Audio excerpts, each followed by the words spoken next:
Okay, hey everybody, and we're on. Oh, what a ready team we have here. Welcome again to another episode of Fearless Flight Live. This week, we got some absences that you'll notice.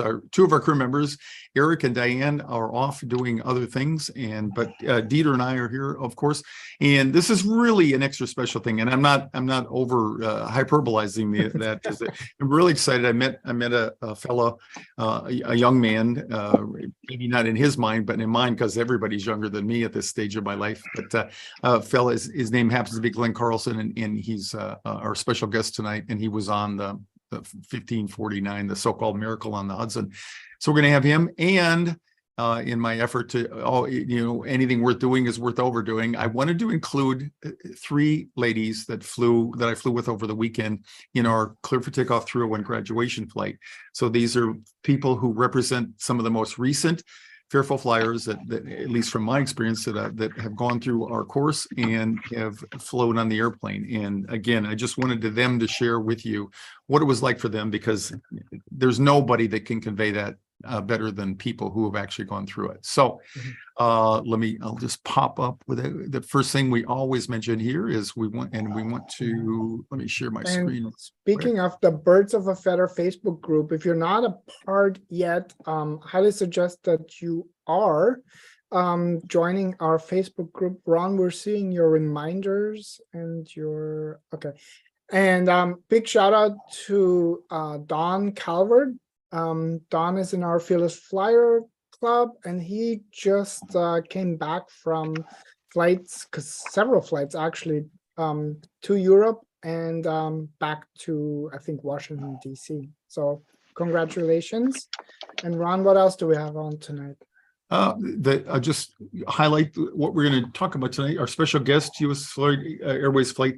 It seems to be the thing to denote what seat you were in there. So Glenn told me he was seat 6B, and I also have met Tracy Wolsko, and she just sent me an email just before this. I was going to pass that along to Glenn as well. And I had the opportunity to meet her several years ago when the movie Sully debuted here.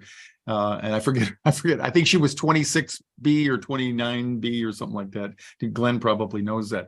Then we're going to talk. And then we're going to talk about a little bit. We're going to let Glenn come on and tell his story. And please, we encourage you to leave comments and ask questions if you can. It's a golden opportunity.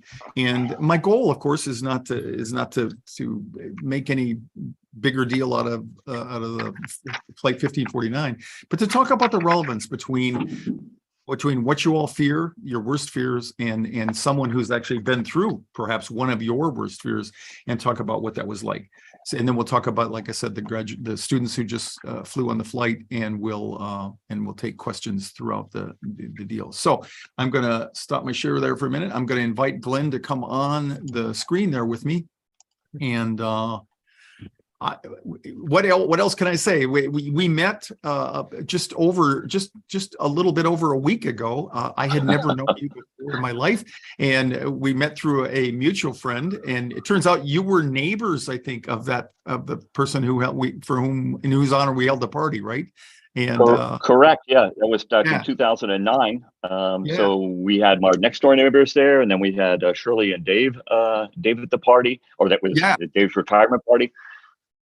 Yeah. So anyway, we might as well just go right to the meat of the issue there. You were on that flight. There's some things that I remember coming up in our one of our two conversations, and of course I'm fascinated like everybody else. What was it like?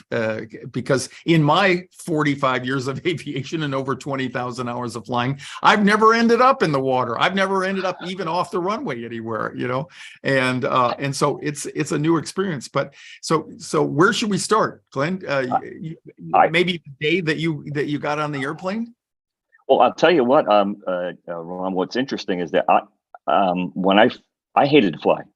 I flew a couple of flights, and then for some reason I just didn't like flying, and then just an anxiety about it, and I hated it. I mean, I missed meetings or seminars, I should say, the one-time conference a year, just that I wasn't comfortable going. And this was a business trip for you, right? Oh yeah.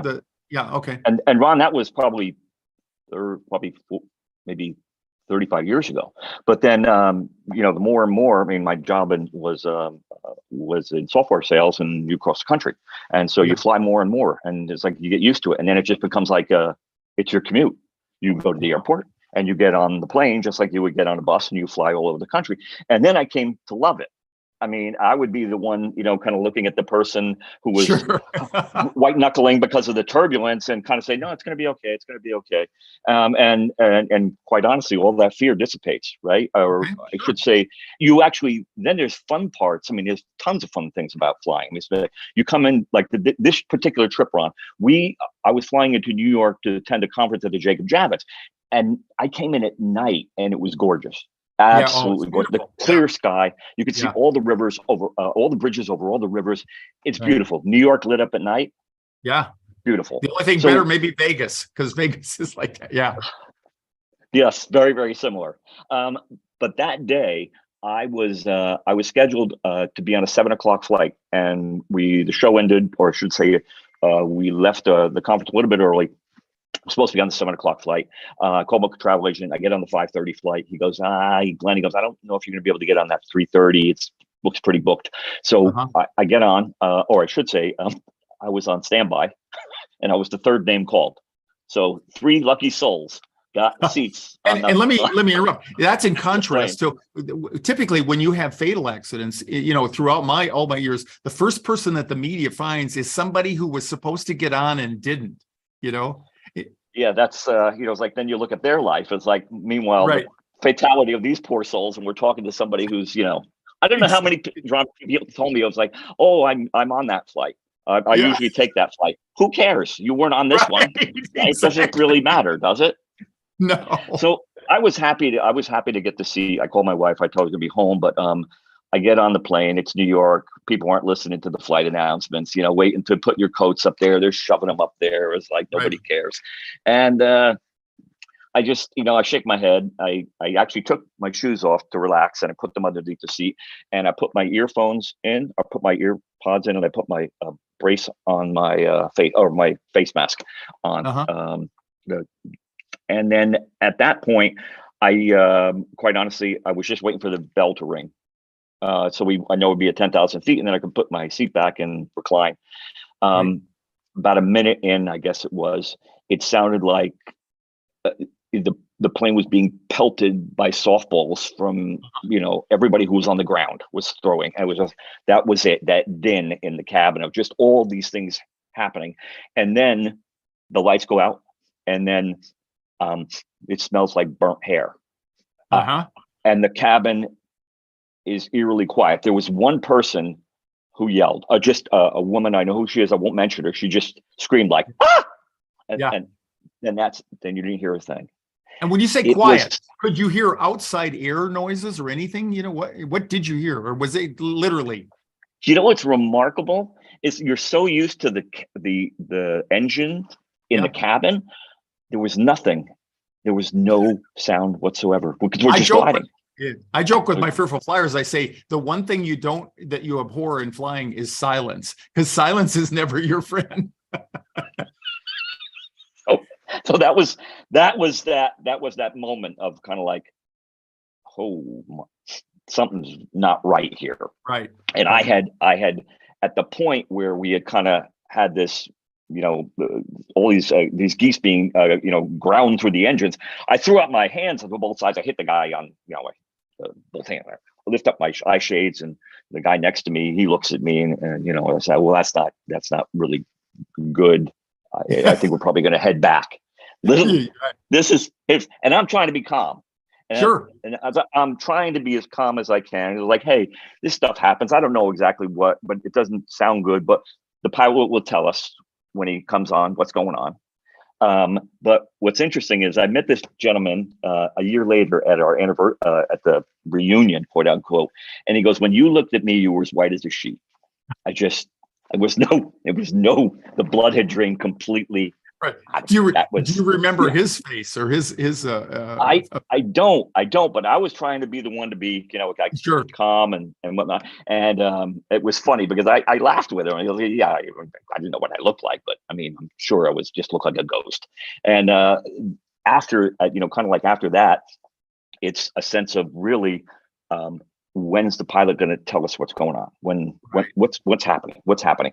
Let me interject. It felt like one of the things like that 2 a lot of hours. people, one of the things that people ask me, we speculate on these mythical things that are worried about happening. The people are worried about catastrophe and all that. And I tell them, I said, I don't know, I've never been there, but my sense is that we go into the freeze mode. Everybody talks about the fight or flight, and you see parodies like the movie Airplane, where they assume the crash position, everybody's screaming and all that, but what really happens in my experience, and at least what I've told by people like you, is people just freeze, because the first thing you're doing is you're trying to assess and evaluate what the hell is going on. And the parallel is that we're doing the same thing in the cockpit. Even Sully, one of the things that became critical in the evaluation, and when they took a look at what he went through up there, was the time for him to process what might have just happened, even though he knew there were probably birds and all that. And so I just like to bring that out. So there's no way. I mean, there's nothing you could have done to prevent your day in that experience. Those are the things that the universe throws at us. So anyway, continue on there. So it was funny because when I saw Sully, I told him, I said, well, I was the one knocking on the cabin door and asking if you needed any help. But Ron, that period between when he made that announcement, with the time we hit the birds and the announcement, couldn't have been more than, I don't know, a minute or 45 seconds. And it felt like forever. Sure. It just, it's like it felt like forever. And then finally he said, this is your captain, brace for impact. And I can't hear. My hearing is horrible. I need help. So I looked at, again, my friend over here in the seat next to me. I said, what did he say? And he said, brace for impact, right? And it was like, now this gentleman on the right-hand side, he's the uncle and he's the nephew. They're just trying to go to Myrtle Beach. I mean, imagine this. And they're having all these, flying almost all over the country just to get down to Myrtle Beach from Massachusetts. Well, The postman over here says, I can't effing believe this, right? Yeah. And that was it. It was like, at that point, then the flight attendants just started chanting, head down, brace, stay down. And it just was like, I mean, just over and over and over again. And I think you and I talked about this. It's like that was probably more comforting to them than it was to us, because after you hear it a few times, like I kind of get. Because you don't hear brace for impact if everything's going to be all rosy, right? And I don't know how many times it needs to be repeated. Before it kind of sinks in, I guess. But like I said, I couldn't hear, but I was definitely hearing them. And it was like, I just wanted to kind of like maybe ring the bell and say, I think I speak for everyone. We all got it. We all got it. Yeah. Nobody knows. Nobody's been in this situation before. None of the passengers, none of the flight attendants. Okay. Yeah. Sully and Jeff up in the cockpit. I mean, they've never had to do this before either. So everybody's like, this is your first take for everybody. Yeah. And the thing about the brace for impact, I'm not here to be the face of data and whether that process or that procedure is the best, but I've often questioned that for myself, because for the same reasons. I know for myself, having the one thing that we have to do is practice all those things that we hopeful will never encounter in real life in the simulator every 6 months, and with that, when we give the command for evacuation, but it becomes kind of a thing, that a punctuation mark on the procedure, that we just went through an engine failure, or we went through a fire or something like that, and we made a landing and all that. And I wonder, and I think you shared with me before that you found yourself not actually in the position that they were talking about so much, and so I always question that, because if it's a horrendous impact, I'm not sure it matters what position you're in, and I don't mean to be morbid, but that's just the way it is. Yeah. I could not bring my head down and just stare at the floor. I had to look out the window. I had to look out the window, and both my seatmate was actually down in the brace position, and I just kept looking out the window, and I looked out the window on the other side, and I think I told you, Ron, it's like there was a pilot across the aisle from me, and he wasn't in the brace position, so I was like, if he's not in the brace position, why the heck am I getting in the brace position? I'll do what he does, Yeah, and what was it like when you finally contacted the water? Oh, this is the thing too, is like, and I know that you have, some of your other guests that are on tonight, will ascribe to the fact that it's like, oh, I don't know what I would do in a situation like that. It's like, it's incredible. The people who were in the aisle seats or next to the doors were reading those instructions over and over and over again. The ones that everybody talks over in the beginning. Right.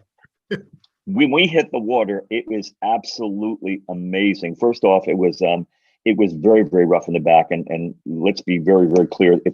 If you didn't have your seatbelt in the back of the plane, you would have been thrown right out of your seat. But in the front of the plane where I was, it was more like a very rough roller coaster ride. So Ron, you could talk to 100 and 10, 20, 30, 50 different people on this flight, and I guarantee you they'll all have very, very different experiences. Just based upon where they work and based upon who they were, before this. From my experience as a pilot and knowing what Sully was trying to do when he ditched, of course, he had the landing gear up and he was trying to slow it to the slowest possible speed at which the airplane would still be in the air, right? Within 1 inch of the water, right? Right. And so with that, it would have been a high pitch attitude, a high angle attack, and then the tail, I believe, of course, struck first, and that was his goal. And better. And I mean, that was a winter day with a calm, not much even whitecaps or anything on the river. Which, again, if you have to ditch, that's an ideal place to do it, as opposed to out in the middle of the North Atlantic. When you got 15-foot waves and you got to time that. So that's probably why. And so when you talk about the ride in the back, it was probably that first impact that they felt more. And I do believe that it punctured the skin on the on the aft end of the airplane, and it took on water, didn't it? As soon as you came to a stop. Yes, they did. As a matter of fact, the woman that you mentioned earlier, Tracy Walsco, she was in that last row of the plane. Oh, that's right. Yeah, that's right. So it was like her experience was a lot different than mine. And Ron, you helped me out here, but it's like landing on water is no different than landing on concrete. I mean, it's, not at that speed, it isn't. Yeah. Oprah used to talk about her fear of flying was centered upon hitting the impact and drowning. And I used to joke, I don't know.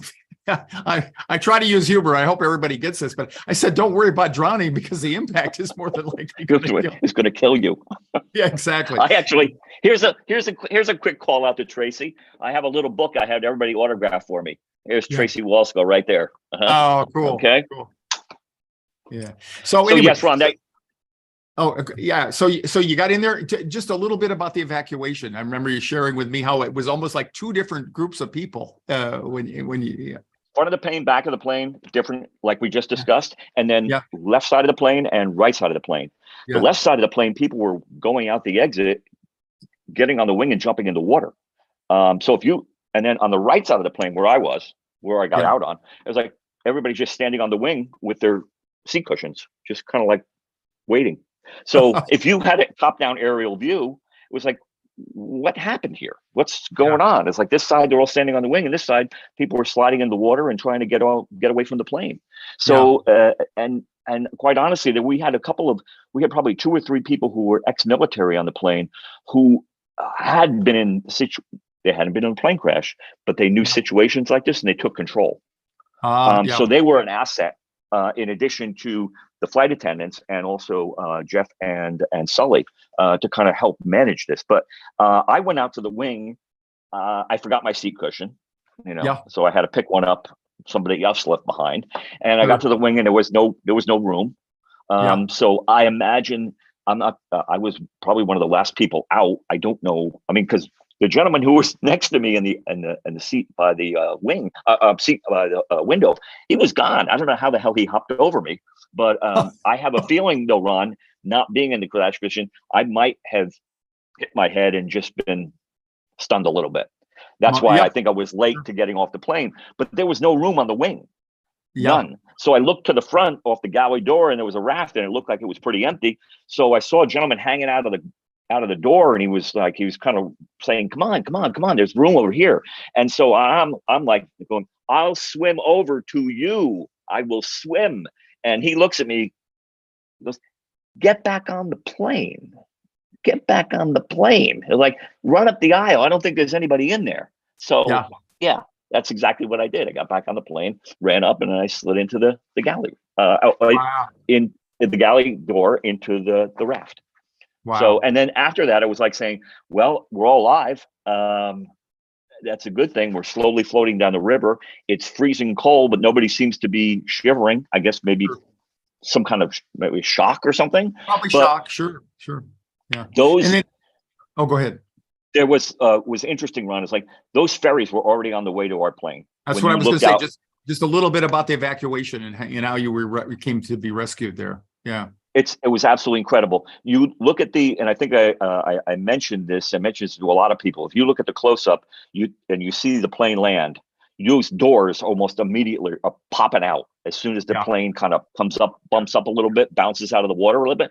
All those doors are flying out of the plane, and if you pull back and look at that picture, you see the ferries had already started to us before we were in the water. Wow. That's incredible. And it's just the fact that timing was 3:30. They were ready to start their ferry service, New York to New Jersey. Again, part of the miracle. Mm-hmm. Yeah. And I remember listening to the air traffic controls where you listen to all of them. Yeah. At one point they asked Sully if he wanted to go to Teterboro, and he said, yeah. And then he realized he wasn't going to make Teterboro, and he says, we're not going to make anything. We're going to be in the Hudson. And I think it was relatively quickly after that the network ATC started the alert, and because everybody was there already for rush hour, the timing was really good. So anyway, let's just switch the gears here. I want to bring my other guests on here in just a minute, but I want you to say just a little bit about how are you doing today? How has that impacted you after the fact? And what do you notice? And what have you done for yourself or to yourself? And Glen, one question from the audience. This is a perfect time to bring it in. How long was it until you flew again? And did you have any fear the next time you stepped onto an airplane, or what was that like? And then kind of like just keep going from there. I flew the next day. There were a lot of people. There were a lot of passengers who flew the next day on an U.S. Airways flight to get them back to Charlotte. The company I was working for found me a seat on a small 6-seater Learjet to fly me home from Teterboro, actually, because I stayed with my parents that night in New Jersey, and then I flew home the next day, and it was wonderful. They did such a great job of taking care of me after the whole the company that I was working for at the time, and I flew home, but after I thought I was going to be flying with 5 other people, I was the only one on the plane. It was horrible. Wow. Horrible.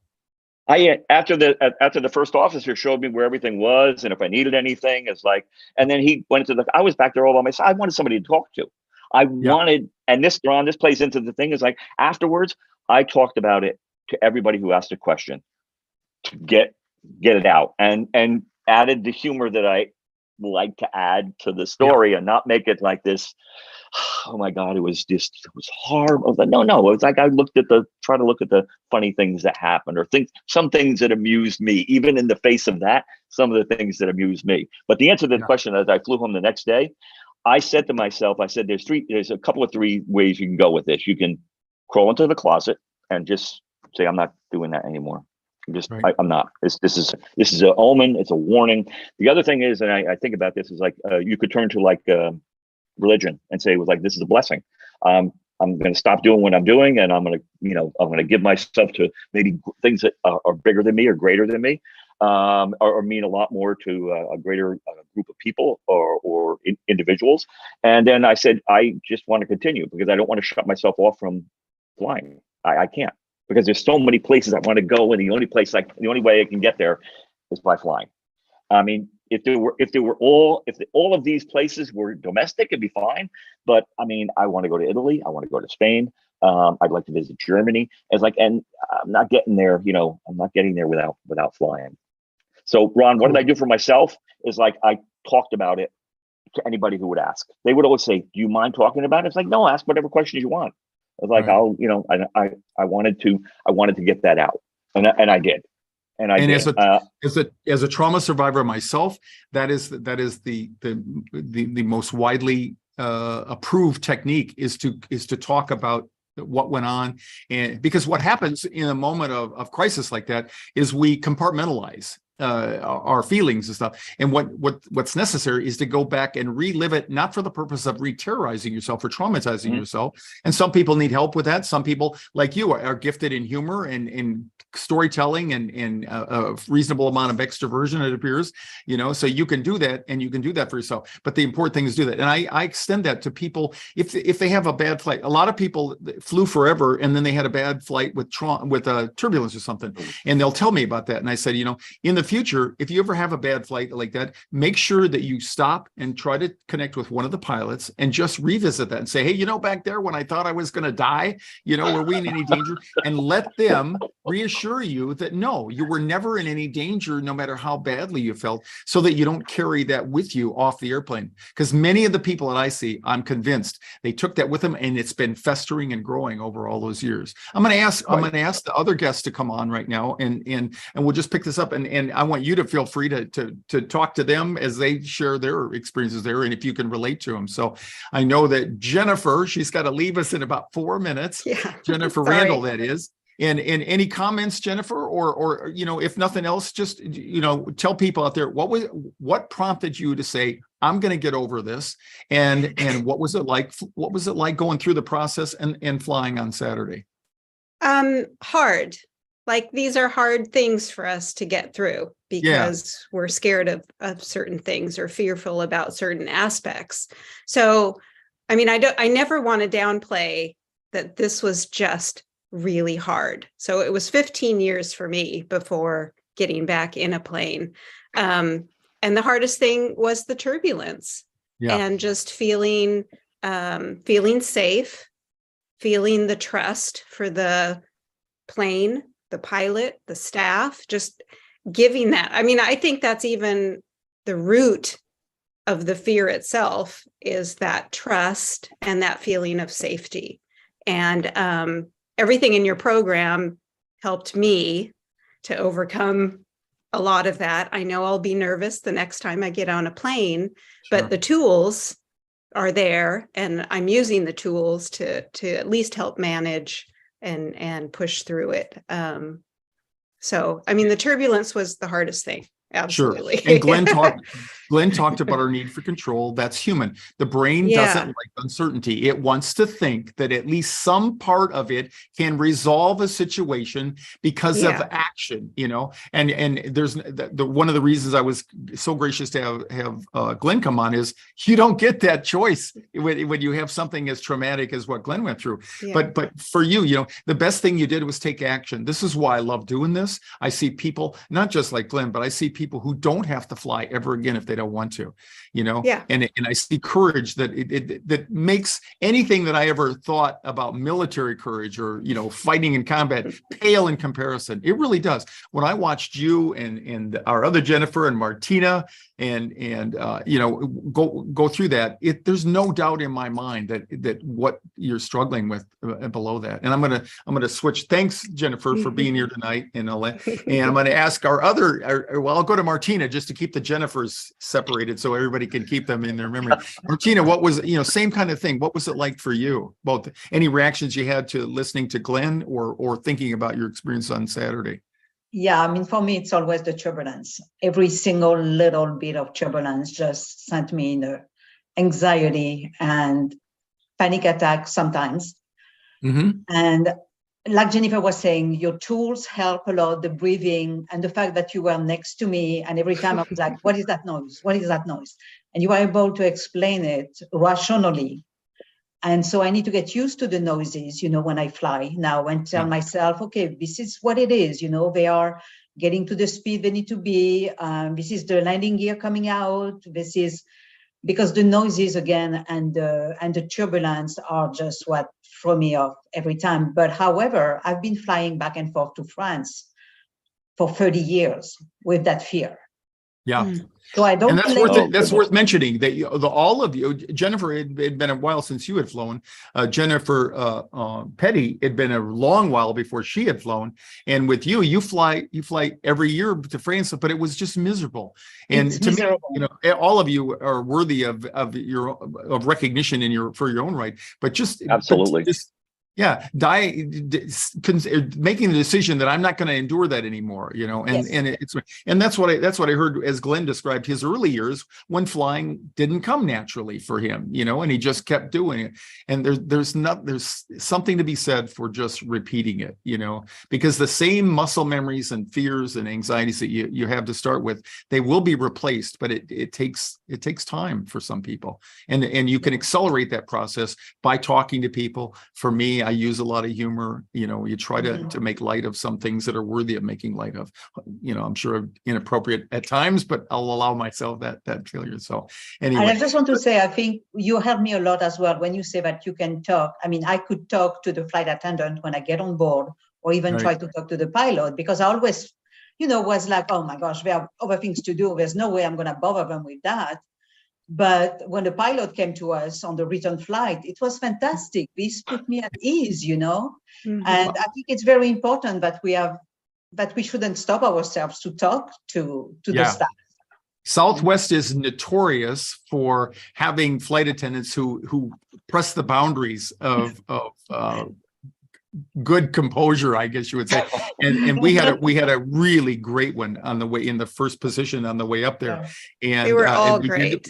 We took the time to introduce ourselves, but it was a small group, so they could have done whatever they wanted with that. But I mean, I was amazed. I've done this for 35 years. I've seen some really good displays. You wouldn't have believed it, Glen. This flight attendant, she introduces us all to the airplane, you know, at the end of her demonstration, comes back before flying. Before flying and everything, and then on the return flight they did the same doggone thing. They recognized all of the flyers there, and when we landed, they give a big, let's have a round of applause for our fearful flyers and all that. Deservedly and the captain on the return flight came back before the flight and actually introduced himself and talked and you know, pronounced his praises for everybody back there. So it's really, really amazing. And the thing that I think is relevant about that is always, to the level of comfort you have, always identify yourself to the flight attendant when you get on. You don't have to be dramatic, but just say, hey, I'm a little nervous about flying. Could I meet the pilots? Because I really think it helps to, you know, you all have acknowledged that trust is an issue. And I've seen that again, that with control. And I joke a lot about, you know, maybe the more people know me, the less they trust people up front. But nonetheless, trust is an issue for all of us in some areas. And particularly when you can't see the person who has, or the two people who have direct control over a lot of your life at that point in time. So anyway, so Jennifer Petty, I'm going to turn attention to you real quick. Jennifer had flown with me way back in December, and you hadn't flown in 40 years, I think it was, Jennifer? For about 40 years. Yeah. And you were getting ready to go to finally get over or get to where you could fly and visit some family down in Texas. And so you were coming back on Saturday just to kind of brush up and refamiliarize yourself. Tell everybody, you know, was it a day at the beach for you when when you showed up at Burbank where you're like, oh, I got this wired? Well, it was kind of interesting because the first time we flew together in December, I was a mess. And that was great, but I really appreciated it because it was so helpful for when I did fly to Texas. And oh, we're frozen. Oh, there we go. Okay. I was going to do it again. And for me, the second time can you guys hear me? We can now. Yep, we can. The second time we flew this past Saturday, I didn't get nervous until the night before, and I really felt sick to my stomach. And then on the plane, I was okay until that second flight when all that turbulence at the end came in. Then I was feeling kind of sick to my stomach. I wasn't feeling very good about it toward the end, but everything else was okay. I felt a lot better, and I felt more safe. Even though there was turbulence, I kept rationalizing in my head, no, it's okay. It's okay. Like I was just repeating it to myself, you know, and everything's going to be fine. Yeah. And I tell people, you know what's interesting? I don't mean to interrupt you, Ron. No, go ahead. For all of the ladies, it's like you get to know your habits, and it's like it's okay if it happens. It's okay. It's like, you know, the day before I might feel a little sick. It's like, okay, this is just the way I react, and then you think you're better, and I shouldn't say you think you're better. It's like it's okay, and then you have these little things, and then slowly, like for me, they used to be higher. Now they're just like these little, I don't really feel too good about that. Okay. But if you look back, it was like, that would be like, oh my God, you feel like you have an ulcer. Or, you know, like a pain in your head, but you get to know you get to know yourself and the way you fly. Self-awareness is key to any kind of time you want to change anything in your life, because you got to look at who you are to start with before you can find out what you can do as an alternative. But that concept that you just talked about, Glenn, I refer to, was taught to me as leading into a situation, you know, and it's so hard to tell anybody or teach anybody that. But really, the first step, what we normally want to do is push back and resist it. And then, you know, there's a saying, what we resist persists. But what you really want to do is just come to the point that, okay, this is what I got today. This is the best that life has to offer me in this moment, you know. And we all do that. We all do that every day. But we don't realize, because it doesn't seem to have the significance, or the context is different. But every day it doesn't go like we planned when we got up in the morning, but we roll with the blows. But we just build up these certain parts of our life, like airplanes or a job interview, or you name it, and we say, oh my God, this is a big thing. But like Glenn said, you know, when you learn to say, okay, this is it, and now what am I going to do with this? You know, and it's not, I have another saying that I heard, you know, it's not what happens to us. It's a story we tell ourselves about what happens to us. It really makes a difference. Jennifer, you wanted to say something real quick. I just wanted to mention about that leaning in portion. And that's what got me through the turbulence, because our whole flight from Burbank to Sacramento was turbulent, like the whole thing, the whole flight. And I felt like the more I could relax and the more I could go, this is what it is, and so it is. It was so helpful mentally. Like I could just go, okay, this is how the flight's going to be, and this is what it is. And it is like a cork on the water, you know, like you say in the harmonizer. And the more I could go with that feeling, the better I could be for myself for that whole flight. And it made all the difference in the whole world. The more I fought it, the worse it was.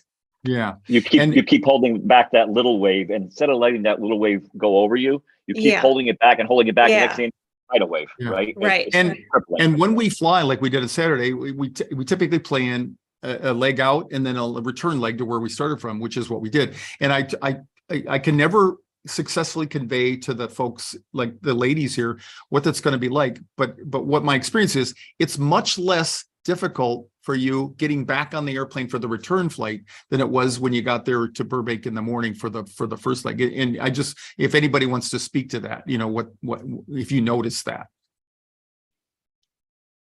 Not all at once, Bueller. Well, I got to take off in a minute. Okay, thanks so much, Jennifer, for joining us, and we'll be in touch. It was easier on the way back. I mean, I really felt that, like, I was committed. I was on it. I'm getting on the plane. There was no question. And there was a more at ease, you know, and especially with the group. The group was fantastic. So the number one thing that people want to know is, what's the best way to overcome your fear of flying? I tell them, buy a ticket and get on the airplane. Because if you don't do that, you're never going to get to that point where you can do the second one, which is what Glen shared from when he first started flying. The more you do it, the better it gets, you know, and it's just essential there. Thanks for joining us, Jennifer. Thanks, Jennifer. Thank you. I'm going to bid you goodbye. Thanks for joining us. Now, I'm going to turn some attention there to our other mystery guest, Brooke Bonder. And I don't like to rank or prioritize courage, but the reason I think you may be the most courageous there, Brooke, is because you were scheduled to go with us and you chose not to fly. And we talked about that in advance. And I said, one of the things that I want you to make a decision on is whether or not you want to fly. Try not to feel victimized by your own emotions, you know, and which it typically happens, right? That's what keeps you from flying all that. I say, just look yourself in the mirror and say, today's not the day to fly. And that's what you chose to do. So what was it like? What's it like listening to these people talk here and all that? Well, it's wonderful. Thank you for having me on. And I'm getting feedback. Does anyone else hear that? A little bit of reverb. Yeah.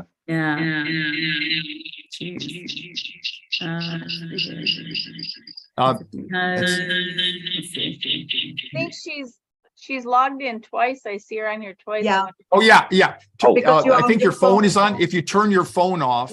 Hang on one second. It might be on another screen. I'm sorry. Are you on your phone too? No, I think. Glenn, I got a question from the audience. Yeah, we'll ask while this and you Brooke can is take a look and see. fixing- I think if you could turn one um, of them off, then that may go away. So We so the question was, what did US Airways do for you, the passengers, after the flight? we're not going to win any endorsements from US Airways. We're not going to get any. Well, of course, now it's American Airlines. It's but, not it doesn't matter anymore. I signed an NDA, Dieter. That's non-disclosure agreement for those of you who don't watch social media or anything. Anyway, yeah. I told Ron this. I thought and this might seem. No, I'm just going to say it. Yeah. I think U.S. Airways missed an opportunity that could have been a tremendous marketing opportunity, a tremendous way to sell the airline because of the experience of the pilots and the fact that this happened. And it's like they could have said, "We are all that." This is the kind of people we hire. People like Sully, people like Jeff. These are the kind of people who are flying our planes. And they could have touted, the fact that this was it could have been 150 people, who have died, and instead we have this tremendous miracle on the Hudson, which is due to the who we are at U.S. Airways. They did the opposite. And I'm not, no, I shouldn't say they did the opposite. I apologize. They did not do the opposite. They didn't take advantage of that. That's all I'll say about that. And thanks for that. I was a member of that organization at that time, and I get flustered when I watch a gate agent get short with people and stuff like that. No matter who it is, I think if you get flustered and stuff, you either need to remove yourself or you need to find a new job. Because that is your job, is to work with people. And so I get really frustrated when I see poor customer service, stuff like that. But I agree, there certainly were at least one more opportunity that they would have had that they couldn't get to. So anyway, I got a lot more. I tell you what, Ron, I felt a lot more sympathy for everybody who works at the airlines when you have people at gates, passengers screaming at people on late flights and whatnot. I have to be here. Is like, it's like, calm down, bud. Just it ain't that important. All right, you get on the next flight. Sorry, it's weather. Nobody can do anything. That's the overwhelming sense I got from you was just how much, and I didn't know you from before, but just how accepting you are and going with the flow. And that's not to say that we don't get upset, we don't get, our emotions don't rise high, but it's what you do with that, right? It's whether you can manage that in your own. So anyway, Brooke, let's give it another whack. Okay. Yeah, let's try. Sorry about that. I was logged in also.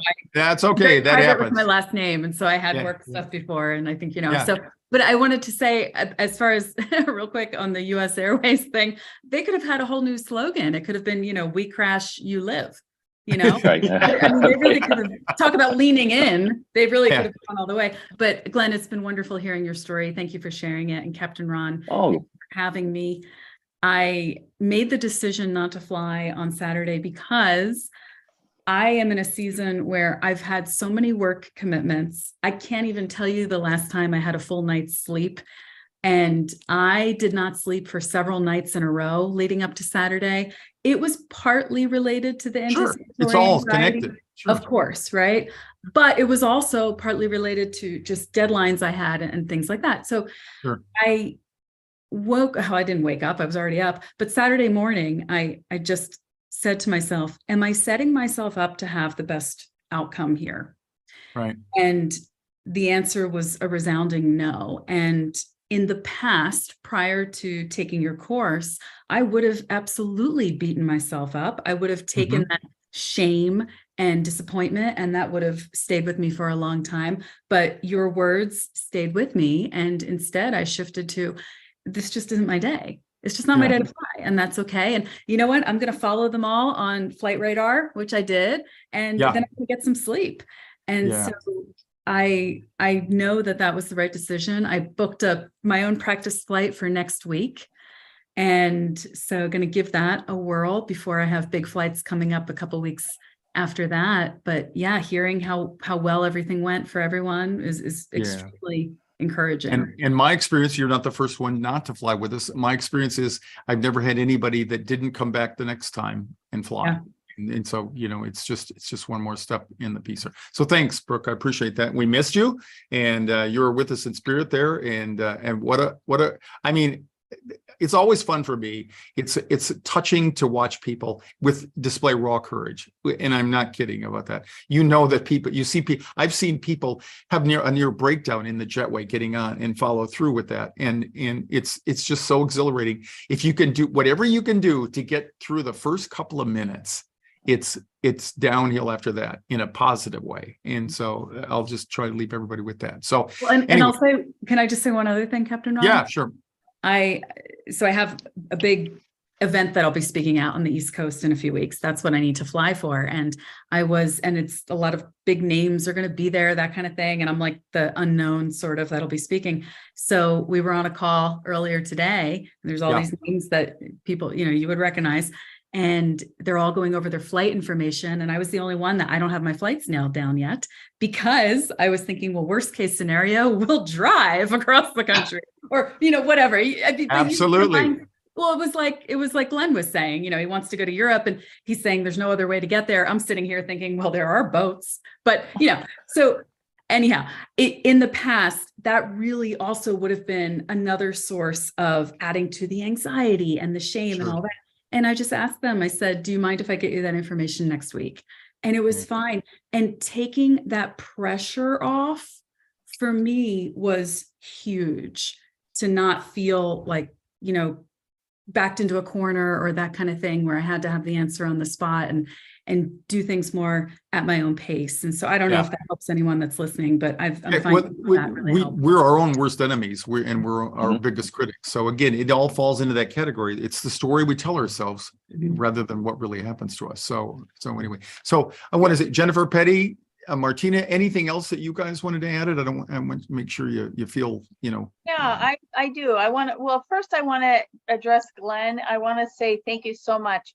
I'm one of those people where if I go through a traumatic experience, it sets me back like a million years, and I will drone on it forever and ever, and it would take me a long time to move past. And I feel so inspired by your story and your attitude, and how you're like, well, I just flew the next day. I know. And, even though you probably didn't have a chance to, decompress maybe from the experience, you had to get on a plane, and you were just like, I did it, I'm going to do it. And it's such an inspiration, and your positive attitude was really, really impactful to me. So even that was really amazing. So thank you. Yeah. And Jennifer, Jennifer, what's interesting is that I said to myself afterwards, I said, I don't know if I'm ever going to get back to the comfort level that I had before this happened. I said, it might be a month, it might be 10 months, it might be 10 years, maybe never.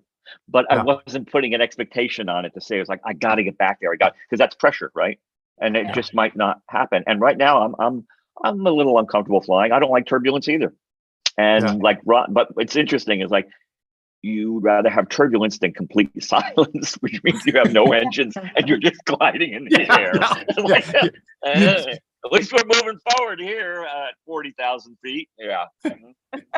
Yeah, you definitely, it's definitely a different bar that you set to turbulence. So anyway, Martina, you're kudos to you. You're gonna fly in May. Well, Jennifer, you're gonna fly in coming up in not too long, right? Yeah, Thursday. Okay. So 2 days from now, I'm flying to Texas again. Good. We'll watch for you. Martina, you're flying. Is it May or in May that you're end of May? Yes. Okay. And Brooke is committed to fly coming up soon. So anyway, Monday. And Glen, if you ever get to Phoenix, you got a place to stay here. I'll welcome that. Yeah. And well, if you invite me back to do this ever again, I think I'd rather be in your time zone than my time zone. Mm-hmm. Okay. Well, unfortunately, I am going to invite you. Unfortunately, it is the same time difference. So I probably have to trick you into some way or promise you something else. But anyway, it's been a true joy having you. And Dieter comes in here usually if we have any other last minute comments or questions or anything. No, that's just a tremendous sense of gratitude for you sharing and like all of our guests have said, the way you are choosing to relate to your experience is really inspirational, and it really can give a lot of us in our own lives, a different angle, different perspective. But I do want to have a quick shout out because we have Joey Monto. He's actually watching the show right now from Israel. He's a formerly fearful flyer who now gets the freedom of going wherever he likes to go, and happened to bring him to Israel. So way to go, Joey. Yeah.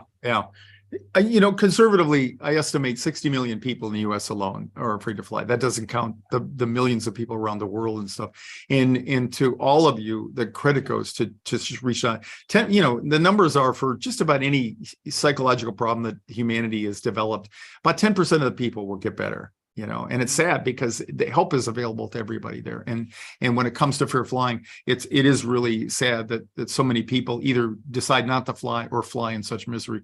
It is relatively sad. And I truly believe, Glen, what you did by default or by design, whatever, what you did, to and demonstrated tonight is how you can get through anything in humans. That is the amazing thing. Whenever you talk to any humans that have gone through some kind of crisis in their life, you see decidedly different reactions. Some lean into it, and some go back away from it. And the ones that lean into it seem to be doing better in the long term. So thanks for coming tonight, Glen. And you way exceeded my expectations of you.